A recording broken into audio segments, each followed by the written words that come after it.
கடந்த 2005ஆம் ஆண்டு விஜய், ஜெனிலியா, பிபாஷா பாசு, வடிவேலு நடிப்பில் வெளியான படம் சச்சின். ஜான் மகேந்திரன் இயக்கத்தில் வெளியான இப்படம் 20 வருடங்கள் கழித்து ஏப்ரல் 18ஆம் தேதி ரீரிலீஸ் ஆனது.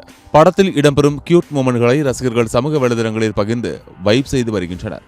அந்த வகையில் சச்சின் ஜெனிலியாவின் தோழியாக வந்த துணை நடிகை வெகுவாக கவனம் பெற்றுள்ளார். அந்த படத்திற்கு பிறகு அவர் வேறெந்த படத்திலும் நடிக்கவில்லை என்றாலும் ரசிகர்கள் அவர் யார், தற்போது என்ன செய்து கொண்டிருக்கிறார் என்று தொடர் தேடுதலில் ஈடுபட்டனர்.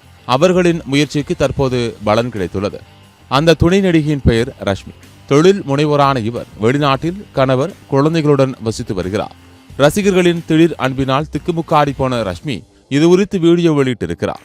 அதில், இந்த படத்தில் தான் நடித்த போது காலேஜ் படித்துக் கொண்டிருந்தேன்.